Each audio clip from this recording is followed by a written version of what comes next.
আসসালামু আলাইকুম। আজকেও একটা হাদিসের কথা আপনাদেরকে শোনাই, যেটা সবার দ্বারাই অনেক সহজ। আপনি কি জীবনে অনেক গুনাহ করেছেন? আজ পর্যন্ত গুনাহ করতেই আছেন। শুনেন, আপনিও জান্নাত পাবেন। কিভাবে জানেন? আল্লাহ রাসূল বলেছে যে আমি যে আজকে আপনাকে হাদিসটা পড়ে শোনাচ্ছি, আজকের পর থেকেই ইনশাআল্লাহ জান্নাতের আশা করতে পারবেন। কিভাবে জানেন?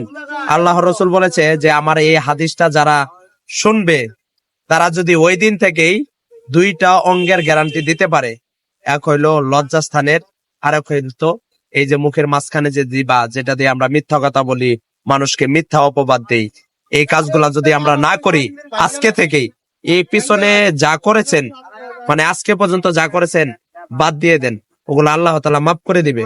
কিন্তু আজকে থেকে মানে এই দুইটা কোনো কিছুই করার আপনার সুযোগ পান না, তবে কোনো সময় মিথ্যা কথা বললেন না, এবং কি আপনার লজ্জাস্থান দ্বারা বেহালাল কিছু করেন না।